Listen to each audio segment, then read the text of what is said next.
இந்த உரமில்லா வேளாண்மையில் அடுத்தது பார்க்க போகிறதுன்னு பார்த்திங்கன்னா, இந்த மூடாக்கு பற்றி பார்ப்போங்க. நான் ஏற்கனவே சொல்லியிருக்கேன் மூடாக்கு அப்படின்றது. நம்ம உரமில்லாத வேளாண்மை செய்யணும், மண்ணில் வந்து நிரந்தரமான சத்துக்கள் வந்து தங்கணும், இந்த உயிர் சூழல் உற்பத்தி ஆகணும் அப்படின்னு பார்த்திங்கன்னா, மூடாக்குன்றது ஒரு ஒரு வகையான கான்செப்ட்டுங்க. அது அதில் நிறைய விஷயம் இருக்குது. நம்ம தகவல் நான் பதிவு பண்ணுறேன், நீங்கள் வந்து குறிப்பெடுத்துக்கிறதுனா கூட எடுத்துக்கலாம். இப்போ நம்ம மண் வந்து நிரந்தரத்தன்மை, அந்த எல்லா சத்துக்களும் நிறைந்த ஒரு மண்ணாக மாறணும் அப்படின்னா அடிப்படையான விஷயம் என்னென்னு பார்த்தீங்கன்னா, இந்த மண்ணுக்கு மேல் பரப்பில் நுண்ணுயிரிகள் உற்பத்தி ஆகணும்.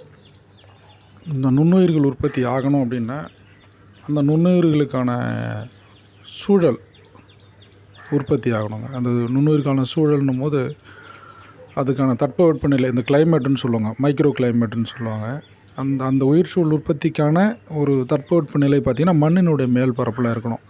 இப்போ நேரடியாக சூரிய வெப்பம் பட்டுச்சுன்னா, ஒளி பட்டுச்சுன்னா, அந்த வெப்பம் தாங்காமல் மண்ணுக்கு மேலே இருக்கிற நுண்ணுயிரிகள் வந்து அழிஞ்சு போயிடுங்க. உங்கள் நிலத்தினுடைய வளமான மண் அப்படின்னு நீங்கள் எதை எடுத்துக்கிட்டிங்கன்னா 9 அங்குலம் தான், 3/4 அடிக்கு இருக்கிற மண் தான் பார்த்திங்கன்னா நிலத்தினுடைய மேற்பரப்பில் வளமான மண் இருக்கும்.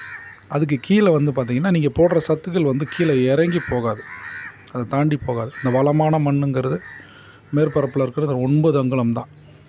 இப்போ இந்த 9 அங்குலத்தை தாண்டி நாம் வந்து நுண்ணுயிர் உற்பத்தி பண்ணுறது தான் பார்த்திங்கன்னா அந்த உயிர் சூழல் உற்பத்தின்னு சொல்லக்கூடியது. அப்போ இந்த நுண்ணுயிர்களுக்கான சூழலை வந்து நம்ம மேலே வந்து உற்பத்தி பண்ணி தரணும். மழை காலங்களில் அது பிரச்சனை இல்லை, பனிக்காலங்களில் கூட அது அந்தளவு பிரச்சனை இல்லை. ஆனால் கோடை காலம்னு ஒன்று இருக்குது, சரிங்களா? அந்த கோடை காலத்தில் அந்த வெயில் வந்து நேரடியாக படும்போது என்ன ஆகுனா மண்ணினுடைய மேற்பரப்பில் இருக்கிற அந்த ஈரப்பதமெல்லாம் உறிஞ்சப்பட்டுரும். அப்போ அந்த நுண்ணுயிர் பெருக்கம் வந்து தடைப்பட்டுடும்.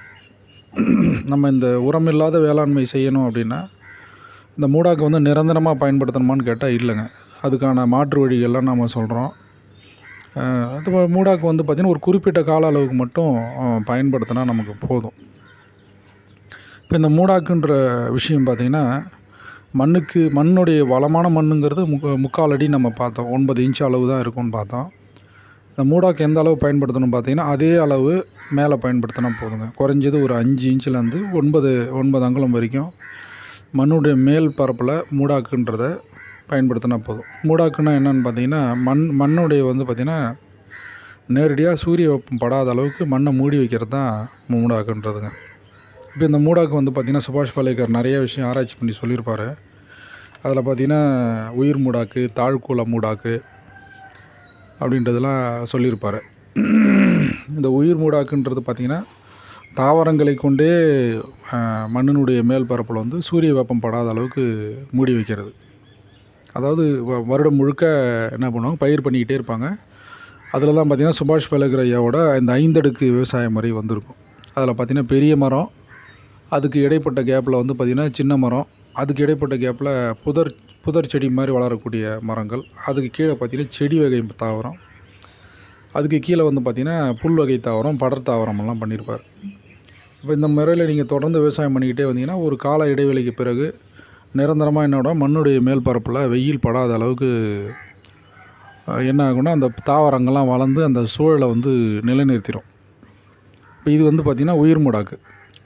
தாழ்கூள மூடாக்கு அப்படின்னா நம்ம ஆரம்ப காலத்தில் செய்ய வேண்டிய தாழ்கூள மூடாக்கு தான் நம்மளால் பண்ண முடியும். இப்போ நம்ம என்ன பண்ணுறோம், நிலம் வளப்படணுன்றதுக்காக என்ன பண்ணுறோம், இந்த தக்கப்பூண்டு, சணப்பை, இந்த 9 வகையான தாவரங்களை வந்து விதைச்சி மடக்கி உழறது, 20 வகை தாவரங்கள் நம்மாழ்வார் ஐயா சொல்லியிருப்பார், 20 வகையான தானியங்களை வந்து விதைச்சி அதை மடக்கி உழறதெல்லாம் சொல்லியிருப்போம் இல்லைங்களா?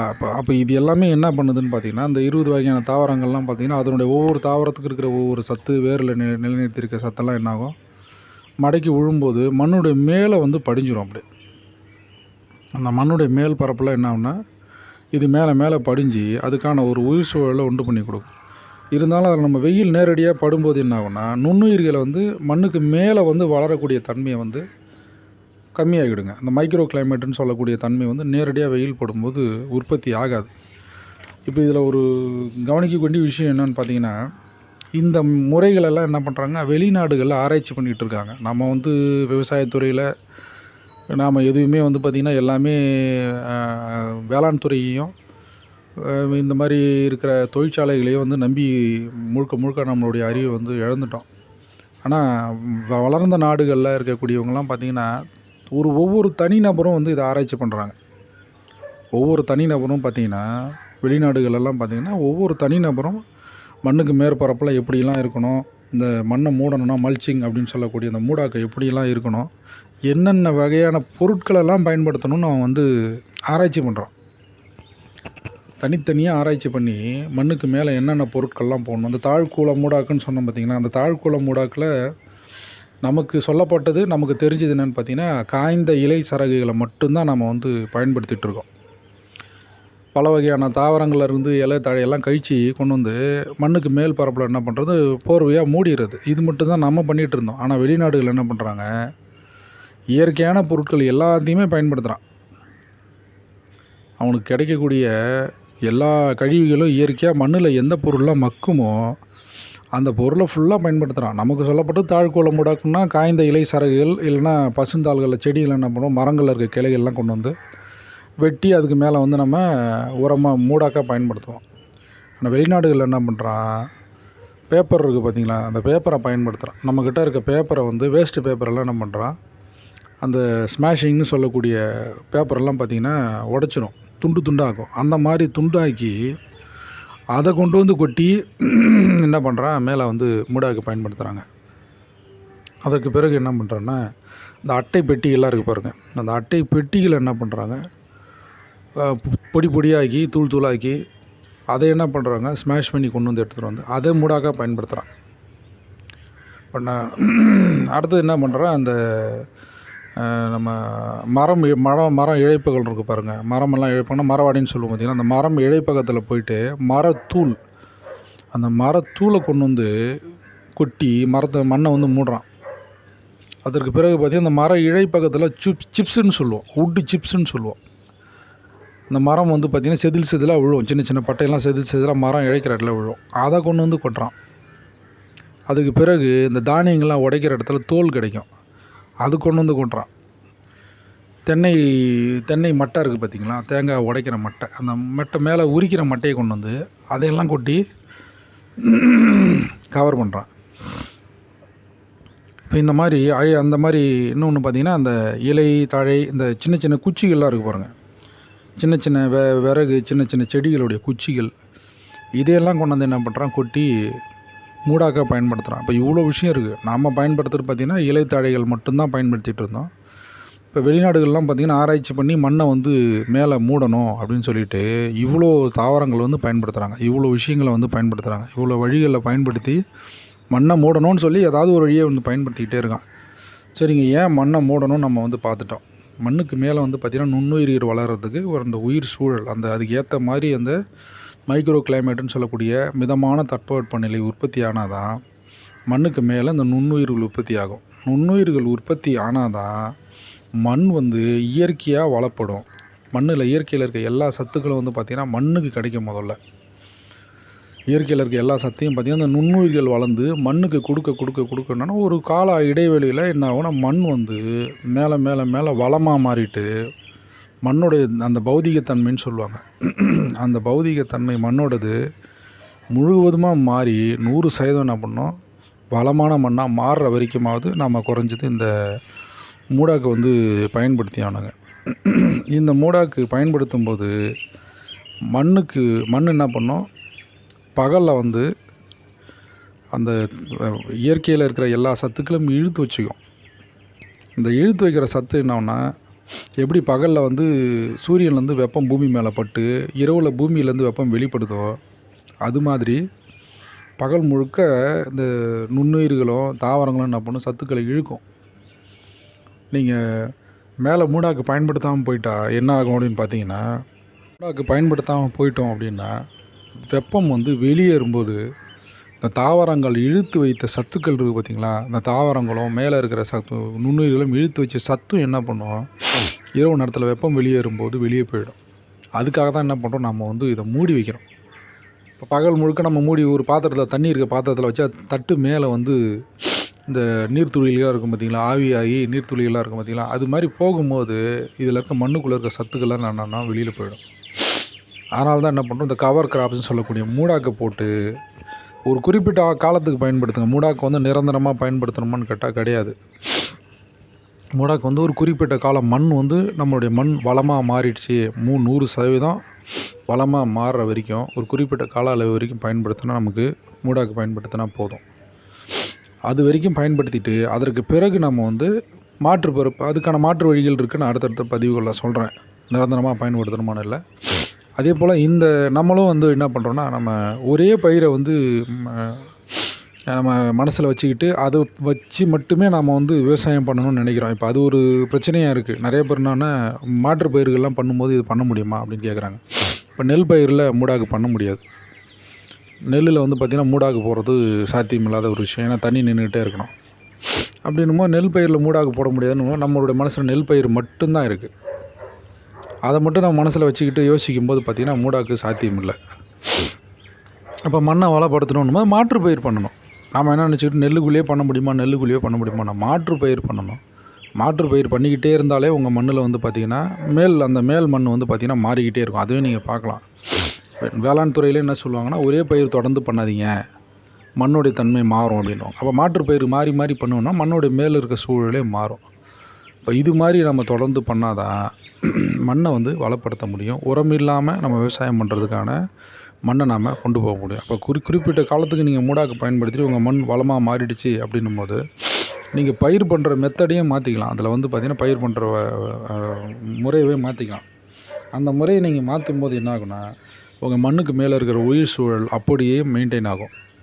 அதுக்கான வழியை நம்ம அடுத்தடுத்த பதிவில் சொல்லுவோம். மூடாக்குன்றது இதுதாங்க. மேலே வந்து மண்ணை மூடி வைக்கணும். மூடி வைக்கிறதுனால நுண்ணுயிர்கள் வந்து உற்பத்தி ஆகும். நுண்ணுயிர்கள் உற்பத்தி ஆகிடுச்சுன்னா இயற்கையில் இருக்கிற சத்தை பூரா கிரகிச்சு மண்ணில் நிலைநிறுத்தும்.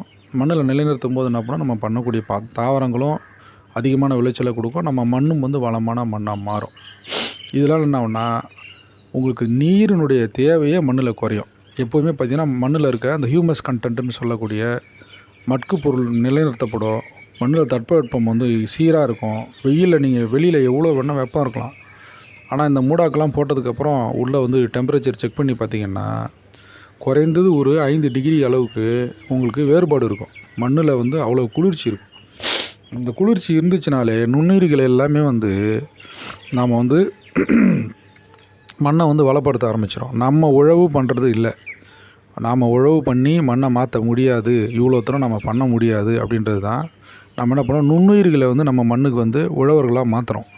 இப்போ நுண்ணுயிர்கள் என்ன பண்ணோம், தனக்கு தேவையான சத்தை இயற்கையிலேருந்து எடுத்துக்கிட்டு மண்ணில் எல்லா சத்தையும் நிலைநிறுத்தி உயிர் சூழல் உற்பத்தி பண்ண உடனே நம்ம மூடாக்குன்னு ஒரு பொருள் போடுறோம் பார்த்திங்களா, அந்த பொருளையும் என்ன பண்ணோம், அது மக்க வைக்கும்.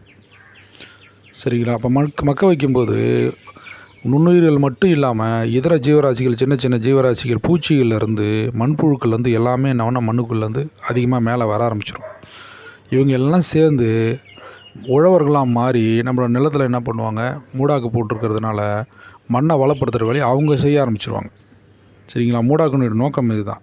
அது ஒரு குறிப்பிட்ட கால அளவுக்கு பிறகு என்ன ஆகுனா, ஆட்டோமேட்டிக்காக நம்மளுடைய மண் வந்து வளமாக மாறிடும்.